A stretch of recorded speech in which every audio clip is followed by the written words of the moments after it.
जय हिंद प्यारे बच्चों, कैसे हो। आज हम प्रश्नावली 3.6 का पार्ट 2 जो क्वेश्चन नंबर 2 के कुछ सवाल जो रह गए थे वो इस वीडियो में हम पूरे करेंगे।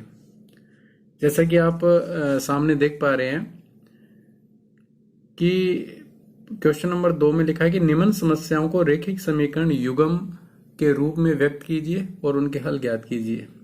मतलब सबसे पहले तो हमें इन्हें रैखिक समीकरण युग्म में बदलना है।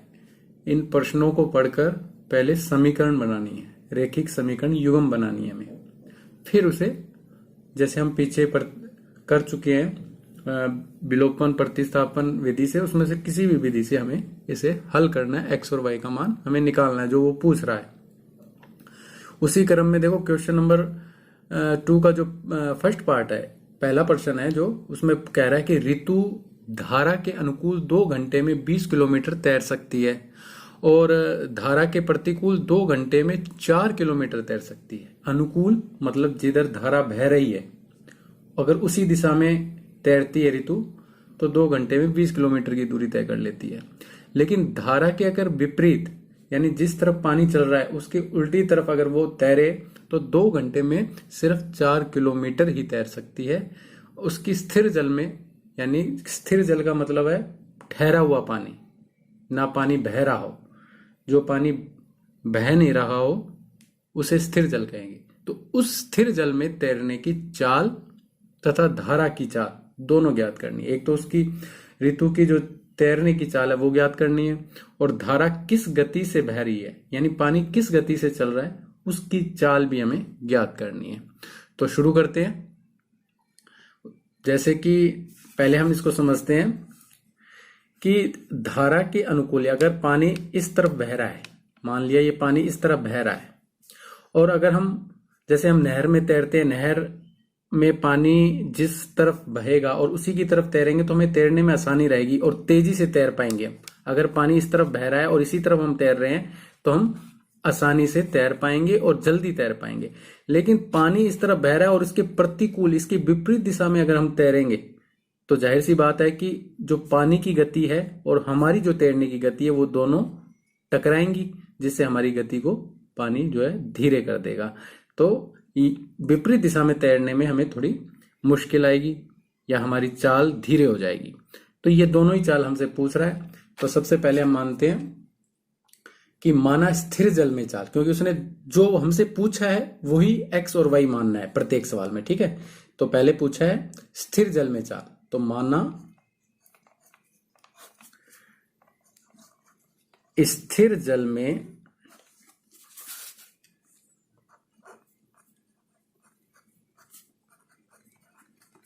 चाल बराबर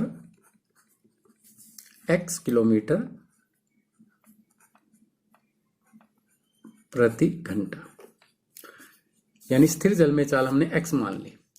और दूसरा उसमें प्रश्न में देखो क्या पूछा है, जैसे कि ऊपर देख रहे हो प्रश्न में दूसरा पूछ रहा है कि धारा की चाल। तो यहां मैं लिखता हूं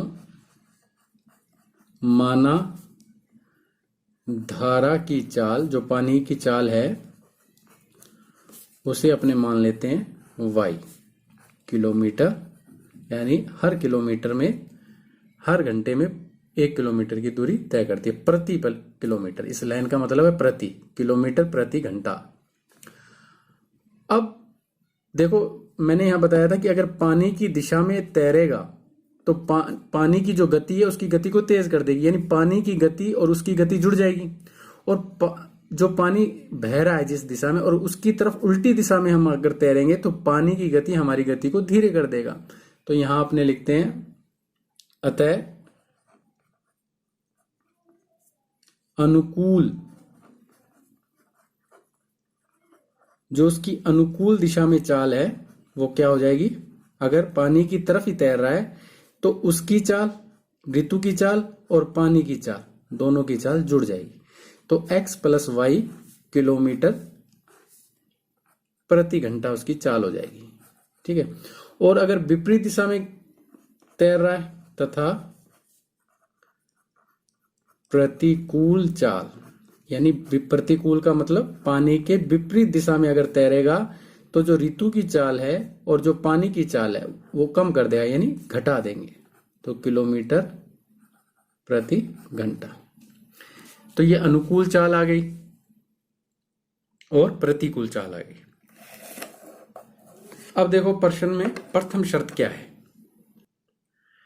प्रथम शर्त में कह रहा है कि 2 घंटे में 20 किलोमीटर तैर सकता है, यानी समय कितना ले रहा है, 2 घंटे। अच्छा, एक और है कि समय का सूत्र क्या होता है। मैं यहां लिखता हूं प्रथम शर्तानुसार, पहले तो लिखता हूं प्रथम शर्तानुसार समय बराबर समय का जो सूत्र होता है वो होता है दूरी बटे 4। समय अगर हमें ज्ञात करना है तो दूरी में किसका भाग दे दो, चाल का भाग दे दो।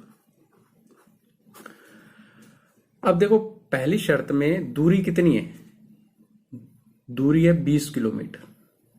20 किलोमीटर की दूरी कितने घंटे में, 2 घंटे में। तो समय हो गया 2 घंटे, तो समय के नीचे मैं क्या लिखूंगा, प्रथम शर्त में 2 घंटे उसे लगते हैं। ऋतु को अनुकूल दिशा में 2 घंटे, तो पहले अनुकूल का निकाल रहा हूं मैं, ठीक है।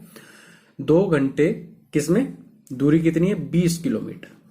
और प्रथम शर्त में अनुकूल दिशा में तैर रही है, तो अनुकूल दिशा की चाल क्या लेंगे हम, x प्लस वाई। तो यहां क्या लिखता हूं मैं, चाल की जगह x प्लस वाई। ये पहली शर्त होगी। अब इसका पक्षांतर करना है आपको, ठीक है। किस तरह, इस x प्लस वाई को इधर ले जाओ तो भाग में, तो 2 के किस में आ जाएगा, x प्लस वाई गुणा में आ जाएगा। तो 2 के गुणा में लिख दिया मैंने x प्लस वाई बराबर, यहां क्या रह गया 20, ठीक है। ये भाग में था 20 के, इधर गुणा में आ गया। अब इस 2 को भाग में ले जाओ तो समीकरण क्या बन जाएगी, समीकरण बन जाएगी x प्लस वाई बराबर 20 के बटे में कौन चला जाएगा, 2। 20 गुणा में, तो इधर आकर भाग में चले जाएगा। 20 में 2 का भाग दिया तो समीकरण बन गई x प्लस वाई बराबर 20 में 2 का भाग दिया 10।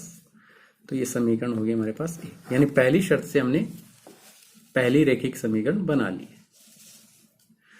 अब द्वितीय शर्त, तो यहां लिखता हूं द्वितीय शर्तानुसार।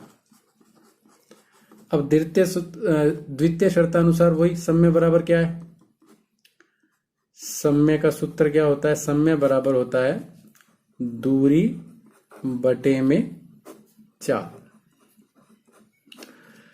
समय कितना लगा, देखो दूसरी जो शर्त है उसमें उसे समय तो 2 ही घंटे लग रहे हैं, लेकिन कितना तैर पाता है, कितनी दूरी तय कर पाता है, सिर्फ 4 किलोमीटर की दूरी तय कर पाता है। समय लगा 2 घंटा और दूरी इसमें जो 20 किलोमीटर थी, तो इसमें दूरी कितनी तय की, सिर्फ 4 किलोमीटर।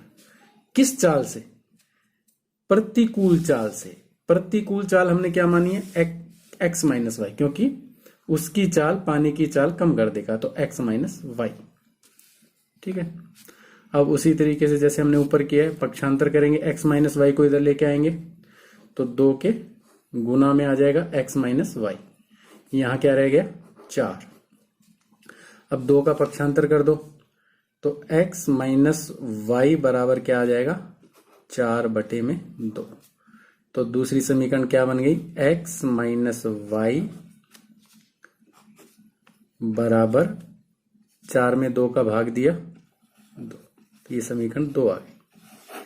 अब हमारे पास समीकरण 1 और समीकरण 2, ये दोनों समीकरण आ चुके हैं। अब इसे हम हल करेंगे, कौन सी विधि से, वही विलोपन विधि से कर दो, प्रतिस्थापन से कर दो, वो आपकी मर्जी है। तो मैं तो विलोपन विधि से इसे हल करूंगा। मैं यहां लिखता हूं समीकरण 1 व 2 से। समीकरण 1 हमने क्या बनाई है, x प्लस वाई बराबर 10, x प्लस वाई बराबर 10। और दूसरी समीकरण क्या है, x माइनस वाई बराबर 2, ठीक है। अब इसका विलोपन करेंगे तो अलग अलग चिन्ह है, विलोपन हो रहा है तो जोड़ने पर हो जाएगा। अगर चिन्ह एक जैसे होते हैं तो क्या लिखते हैं, घटाने पर, और अलग अलग होते हैं तो जोड़ने पर। तो y से y का विलोपन हो गया। x और x कितने हो गए, 2x, और ये दोनों भी जुड़ जाएंगे क्योंकि प्लस के हैं, 10 2 12। तो x बराबर क्या आ गया, 2 गुना में 12 के किस में चला जाएगा, भाग में। तो x का मान क्या आ गया, x का मान आ गया 6। ठीक है। और x हमने क्या माना था, देखो x हमने जो माना था वो था स्थिर जल में चाल। स्थिर जल में चाल बराबर x, यानी अगर वो ऋतु स्थिर जल में तैरती है तो वो स्थिर जल में यानी खड़े हुए पानी में 6 किलोमीटर प्रति घंटे की चाल से दौड़ सकती है। तो पहला आंसर आ गया। दूसरा उसने हमसे पूछा है कि धारा की चाल ज्ञात करो। x का मान आ गया। अब हम क्या करेंगे, y का मान निकालेंगे। तो समीकरण किस में रख दो, 1 में रख दो या 2 में रख दो, किसी में भी समीकरण में रख दो। तो मैं यहां लिखता हूं x का मान समीकरण 1 में रखने पर, अब समीकरण 1 क्या है, x प्लस वाई बराबर 10। ठीक है। और x का मान मैंने क्या निकाला, 6, तो x बराबर रख दिया 6। 6 का पक्षांतर किया तो 6 इधर किसका हो जाएगा, माइनस का। तो 10 में से 6 गए, y बराबर क्या आ गया, 4। तो दूसरा आंसर भी हमारे पास आ गया। और y हमने क्या माना था, y माना था धारा की चाल। तो धारा की चाल क्या आ गई, 4 किलोमीटर प्रति घंटा। तो ये दोनों उत्तर हमारे पास आ चुके हैं। ठीक है। तो इस प्रकार ये पहला सवाल हमारा पूरा होता है। अब हम चलते हैं क्वेश्चन नंबर 2 के दूसरे सवाल पे। अब देखो सवाल नंबर 2 आपकी स्क्रीन पे, 2 महिलाएं एवं 5 पुरुष एक कसीदे के काम को साथ साथ 4 दिन में पूरा कर सकते हैं, जबकि 3 महिलाएं और 6 पुरुष इसको 3 दिन में पूरा कर सकते हैं। ज्ञात कीजिए कि इसी कार्य को एक अकेली महिला कितने समय लेगी और पुनः इसी कार्य को करने में एक पुरुष कितना समय लेगा। तो इसमें पूछ क्या रहा है कि एक महिला इस काम को कितने समय में पूरा कर देगी अगर अकेली एक महिला करे, और इसी काम को अगर अकेला एक पुरुष करे तो कितने समय में पूरा कर देगा। तो हमें क्या मानना है, जो वो पूछ रहा है वही हमें मानना है। वो पूछ रहा है कि एक अकेली महिला कितने समय में काम पूरा करेगी। तो हमें यहां क्या लिखेंगे, माना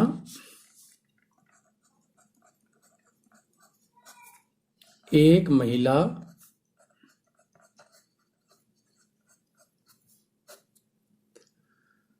उस काम को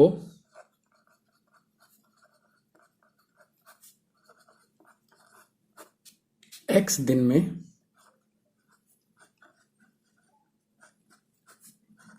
पूरा करेगी। तो ये हमने मान लिया।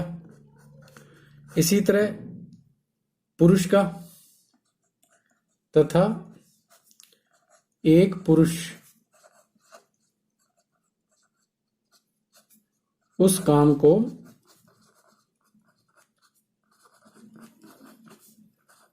y दिन में पूरा करेगा।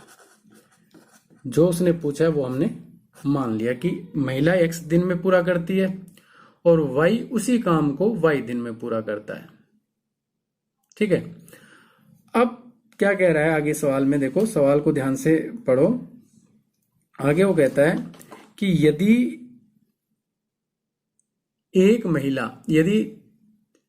2 महिलाएं और 5 पुरुष उस कसीदे के काम को 4 दिन में पूरा करते हैं। ठीक है।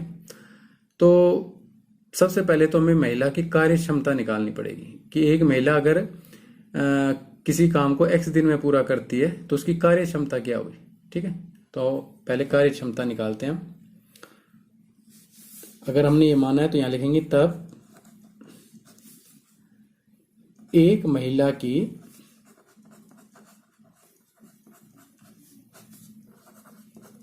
कार्य क्षमता, एक महिला की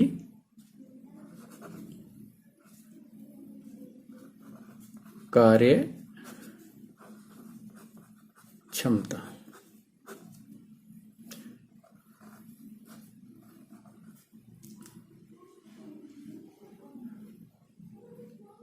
यानी एक महिला की कार्य क्षमता, यानी यहां लिख दो तब एक महिला की प्रतिदिन की कार्य क्षमता, यहां लिख देता हूं प्रतिदिन, प्रतिदिन यानी एक दिन में कार्य करने की क्षमता क्या है, इकाई, जैसे एक इकाई किसी अगर 100 की वस्तु का मूल्य दे रखा है और हमें 150 वस्तु का मूल्य निकालना है, तो हम क्या करेंगे, पहले उसे एक वस्तु का मूल्य निकाल लेंगे, यानी उसकी एक इकाई ज्ञात कर लेंगे, उसको फिर 150 से गुना करेंगे तो हमें पता चल जाएगा।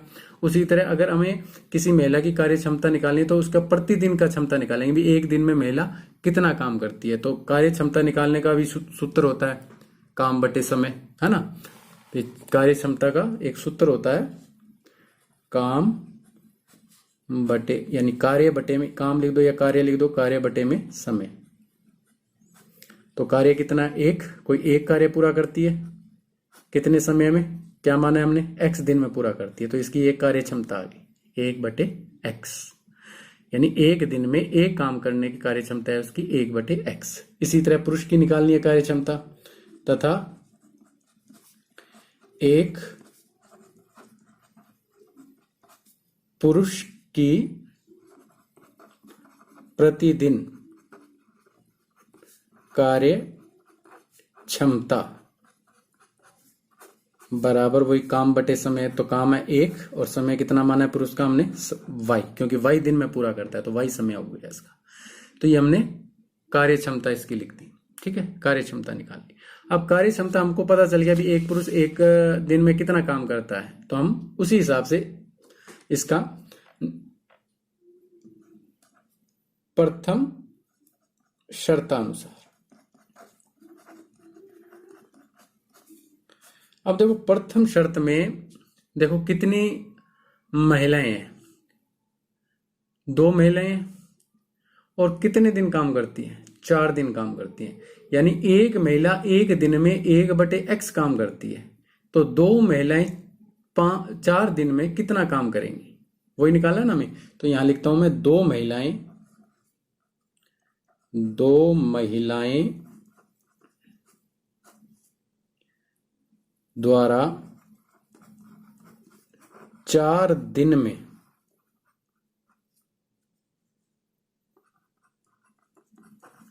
किया गया कार्य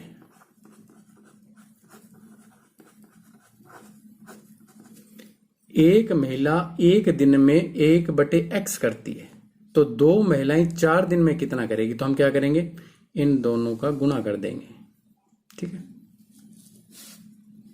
कितना आ गया इन दोनों का गुणा, 8,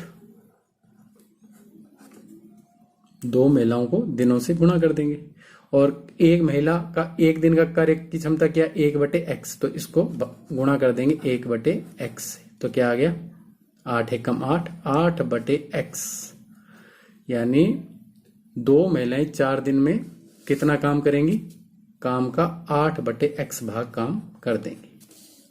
इसी प्रकार 5 पुरुष हैं प्रथम शर्त में, 5 पुरुष भी कितने दिन कार्य करते हैं, वही 4 दिन कार्य करते हैं, तो 5 पुरुष द्वारा 4 दिन में किया गया कार्य बराबर इसका गुणा 5 चौके 20, और एक दिन में एक कार्य क्या करता है, 1/y, तो इसका 1/y से गुणा हो जाएगा, तो ये हो गया 20/y भाग, ठीक है। यानी 2 महिलाएं 4 दिन में 8/x भाग काम कर देंगी और 5 पुरुष 4 दिन में 20/y भाग काम पूरा कर देंगे। तो दोनों मिलकर, यानी 2 महिलाएं और 5 पुरुष, ये दोनों मिलकर 4 दिन में क्या पूरा करती हैं, एक काम पूरा करती हैं। तो इन दोनों का जोड़ कितना आना चाहिए, 1 आना चाहिए। तो प्रश्नानुसार हम लिखेंगे, अतः महिला का कार्य है 8/x, यानी 2 महिलाओं का कार्य है 8/x और 5 पुरुष का कार्य है 20/y। दोनों मिलकर क्या पूरा करती हैं, एक काम बराबर 1, ठीक है। तो ये हमारी पहली समीकरण बन गई। अब यहां लिखता हूं द्वितीय शर्तानुसार, द्वितीय शर्तानुसार। अब दूसरी शर्त को देखो, दूसरी शर्त में कितने महिलाएं, 3 महिलाओं द्वारा 3 दिन में कार्य, कितना, 3 महिलाओं द्वारा 3 दिन में किया गया कार्य और 6 पुरुषों द्वारा 3 दिन में किया गया कार्य। तो यहां लिखता हूं मैं 3 महिलाओं द्वारा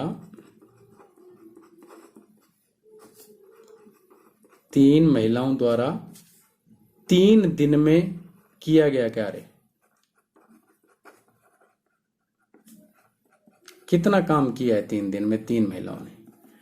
तो 3 तिया 9, किससे गुणा करेंगे? कार्य क्षमता क्या है? 1/x, तो क्या आ गया 9/x भाग, यानी काम का 9/x भाग 3 महिलाएं करेंगी। और पुरुष कितने हैं दूसरी शर्त में? 6 पुरुष हैं। 6 पुरुषों द्वारा 3 दिन में किया गया कार्य, तो इसका भी गुणा हो जाएगा। 6 तिया 18, किससे? 1/y से, क्योंकि इकाई क्षमता 1/y है, तो 18/y भाग। अब इनका अतः दोनों का जोड़ करेंगे, 9/x प्लस 18/y, दोनों मिलकर क्या पूरा करते हैं? एक कार्य पूरा करते हैं।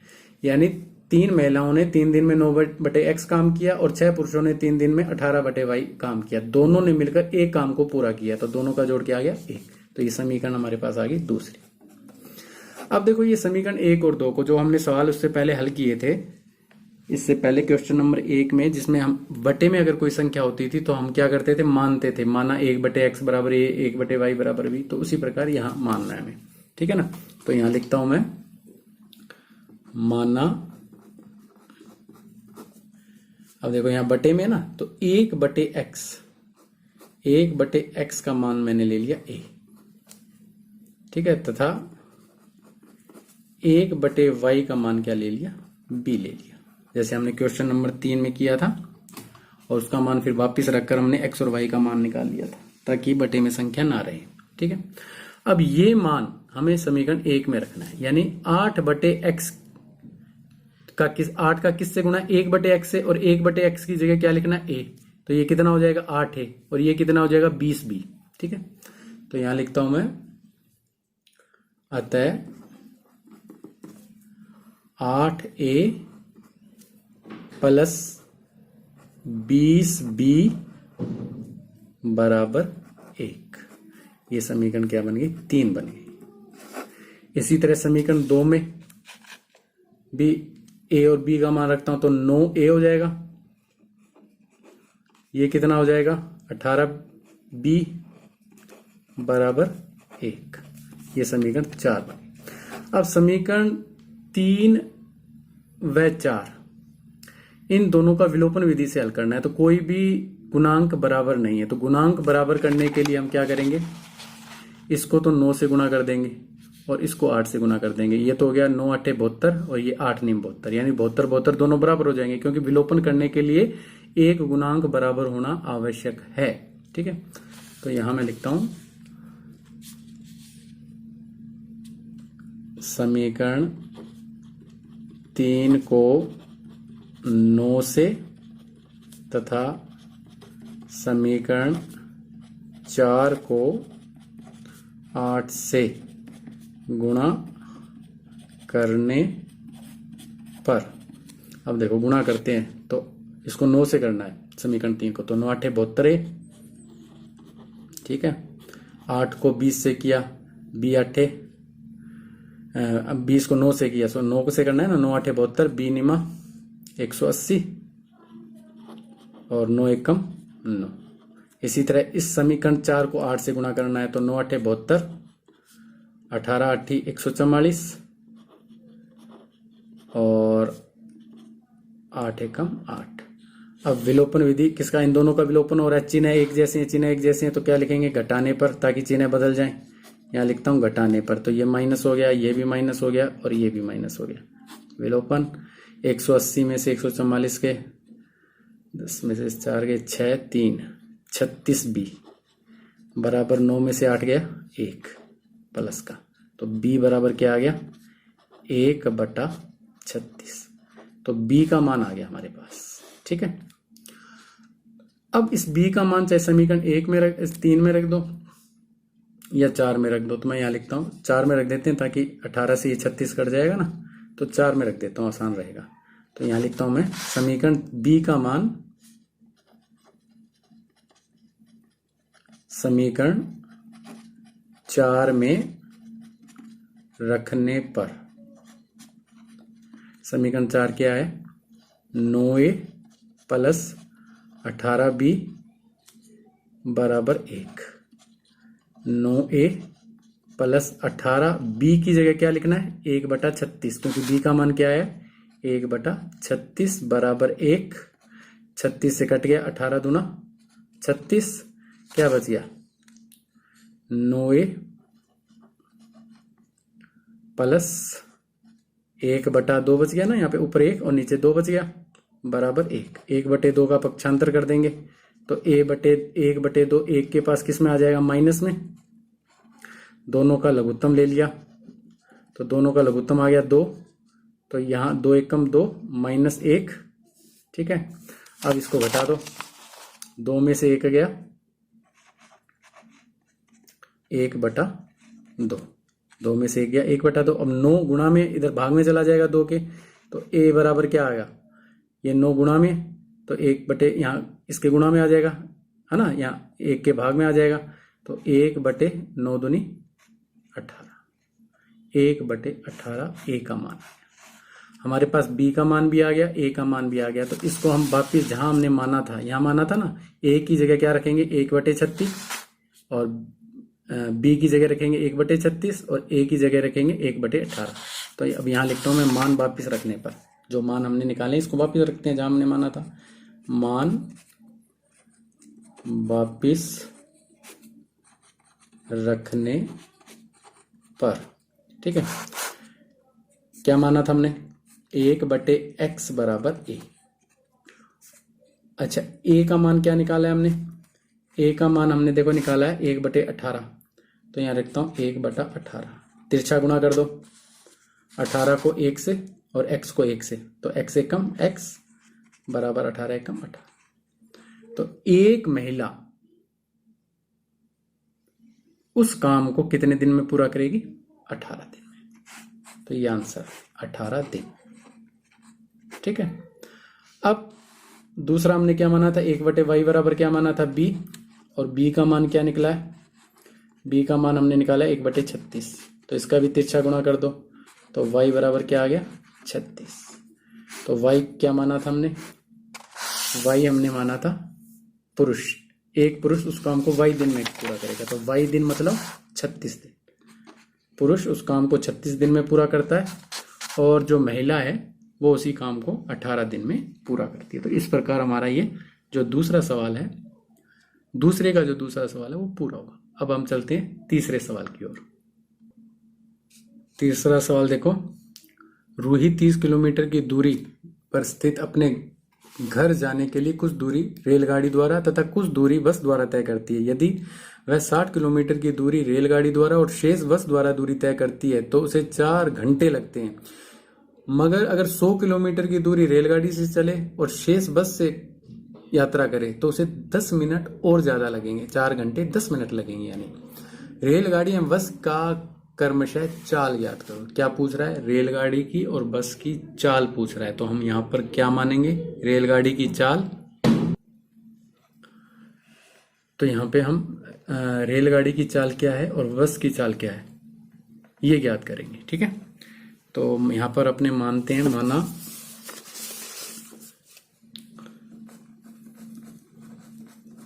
रेलगाड़ी की चाल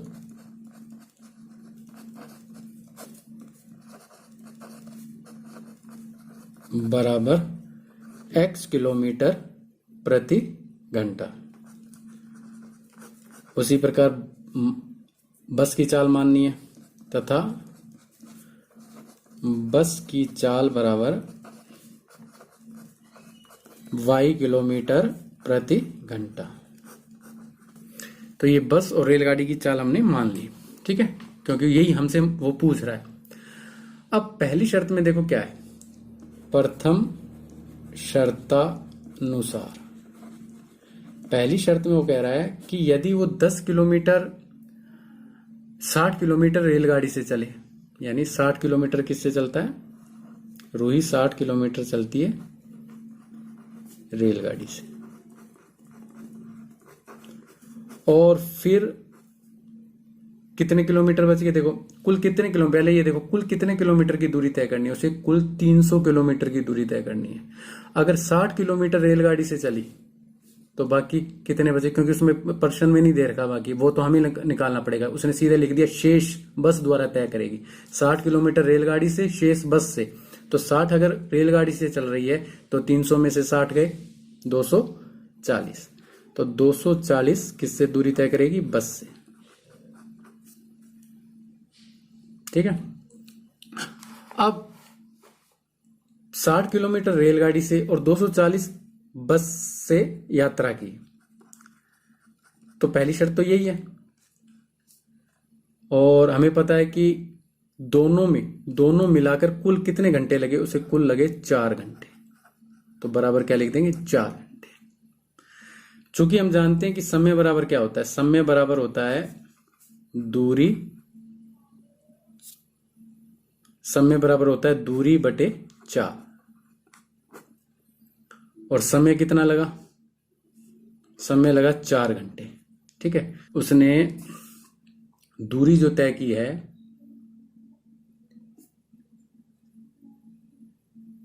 60 किलोमीटर तो रेलगाड़ी से, और चाल क्या है x, ठीक है, प्लस 240 किलोमीटर बस से, 240 बटे y, दूरी बटे चाल, दूरी बटे चाल, ये तो रेलगाड़ी की दूरी बटे चाल और ये बस की दूरी बटे चाल, समय दोनों मिलाकर उसे लगे 4 घंटे। तो ये समीकरण बन गई 1, ठीक है। अब द्वितीय शर्तानुसार,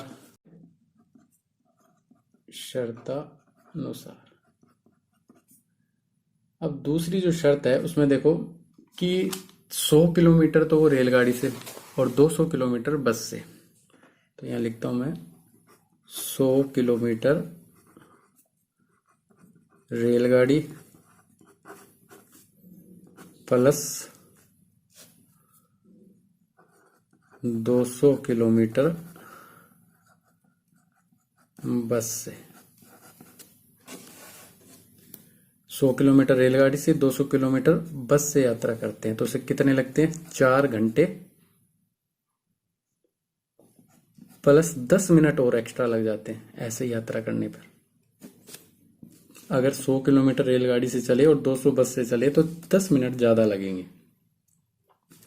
अब इसको हमने समीकरण में व्यक्त करना है, तो वही समय बराबर, समय कितना है, समय है 4 घंटे 10 मिनट, 4 प्लस 4 घंटे 10 मिनट है, मिनट को घंटे में बदलने के लिए किससे भाग देंगे, 60 से, ठीक है, बराबर 100 किलोमीटर दूरी है, दूरी बटे 4, क्या होगा, दूरी कितनी है 100 किलोमीटर और चाल क्या होगा x, समय क्या होता है दूरी बटे चाल होता है, प्लस रेलगाड़ी बस की दूरी कितनी है 200 और चाल क्या है y, तो समय बराबर होता है दूरी बटे चाल। तो यहाँ पे बराबर हमने समय कर दिया, ठीक है। 0 से 0 कट गई, 4 सही 1/6 आ गया, 0 से 0 कट गई, 4 सही 1/6 बराबर 100/x प्लस 200/y। अब इसका सही बटे बना लेते हैं, 6 चौके 24 और 1 25/6 बराबर 100x बटे में 200y। अब ये 6 हमें बटे में हटाना है, तो क्या करेंगे, प्रत्येक को 6 से गुणा कर दो, है ना। इसको भी 6 से गुणा कर दो, इसको भी, तीनों को 6 से गुणा करें, या इस 6 का पक्षांतर कर दो, ठीक है ना। ये इस प्रकार देखो 25 बराबर, ये 6 भाग में था, क्या आ गया 100/x प्लस 200/y के गुणा में आ गया। तो क्या बन गया इसका 25 बराबर 600x प्लस 6 दूनी 1200y, ये आ गया। ये समीकरण बन गई 2। अब समीकरण 1 हमारे पास ये रही, और समीकरण 2 बटे में संख्या है। बटे में संख्या तो आपको बताया कि क्या मानना है, माना 1/x बराबर a तथा 1/y बराबर b, ये हमने मान लिया। अब इसमें मान रखेंगे अपने, जैसे समीकरण 1 में 1/x बराबर a है, तो क्या बन गया 60a, 60a प्लस 240b बराबर क्या माना है 4। तो ये समीकरण हमारे पास 3 आ गई। इसी तरह इसमें 600 की जगह क्या लिखेंगे, 1/x बराबर a माना है, तो 600a प्लस 1200b बराबर 25, ये समीकरण आ गई हमारे पास 4। अब इसे विलोपन विधि से करना है, तो विलोपन विधि से करने के लिए कोई अंक बराबर होना चाहिए, या तो ये बराबर हो या फिर ये बराबर हो, तो इसको बराबर करेंगे। समीकरण 3 को किससे गुणा करेंगे कि 600 हो जाए, तो यहां लिखता हूं मैं समीकरण 3 को 10 से गुणा करने पर, अगर मैं 10 से गुणा कर दूं तो क्या हो जाएगा 600 हो जाएगा। इसको 10 से गुणा किया, 60 को 10 से गुणा किया तो 600 है, प्लस 240 को 10 से गुणा किया 2400 भी, 4 को 10 से गुणा किया 40, ठीक है। ये नीचे वाली समीकरण ऐसी की ऐसी लिख देंगे, 600 प्लस 1200b बराबर 25। अब विलोपन क्या होगा घटाने पर, क्योंकि निशान एक जैसे हैं, तो यहाँ लिखता हूँ घटाने पर, ये माइनस माइनस माइनस, ये कट गया। 2400 में से 1200 गए तो 1200 ही बच गए, और 40 में से 25 गए 15, तो b का मान क्या आ गया 15/1200, कट जाएगा ये 5 या 15 और 5 दूनी 10, 500 के 20, 240 आ गया, यानी 5 से कट गया ये। फिर और कट जाएगा 3 से, 3 एकम 3, 3 8 24, यानी 1/80 आ गया। b का मान क्या आ गया 1/80, ये b का मान आ गया हमारे पास, ठीक है। अब a का मान निकालने के लिए इस 1/80 को आप चाहे समीकरण 1 में रख दो चाहे 2 में रख दो, तो मैं समीकरण 3 में रख दो या 4 में रख दो, तो समीकरण मैं 3 में रख रहा हूं, ठीक है। यहां लिख देता हूं मैं b का मान समीकरण 3 में रखने पर, ठीक है। अब देखो 3 क्या है 60 प्लस 240b, और b की जगह हमें क्या लिखना है 1/80, तो 240b की जगह मैंने लिख दिया 1/80 बराबर कितना है 4, तो बराबर 4, यानी इस समीकरण 3 में इस b की जगह मैंने 1/80 रख दिया। 0 से 0 कटेगी, 8 से 24 कट जाएगा, 8 मतलब 8 दिया 24, तो क्या समीकरण बन गई 60 प्लस 3 एकम 3 बराबर 4, 3 का पक्षांतर किया तो 4 के किस में आ गया 3 माइनस में, तो 60a बराबर क्या आ गया 1, a का मान क्या आ गया 1/60। a और b दोनों के मान हमारे पास आ गए हैं। अब इस मान को हम वापस रख देंगे, जहां हमने माना था x और y वहीं वापस रख देंगे। तो पहले तो लिखता हूं 1/x बराबर क्या माना था 1/x बराबर माना था a, और a का मान क्या आया है 1/60, तो 1/x बराबर 1/60, तिरछा गुणा किया तो x बराबर क्या आ गया 60, यानी x से इसका गुणा 60 से इसका गुणा, तो x बराबर 60। ठीक है, यानी रेलगाड़ी की चाल आ गई, x क्या माना था हमने, रेलगाड़ी की चाल मानी थी, तो रेलगाड़ी की चाल आ गई 60 किलोमीटर प्रति घंटा।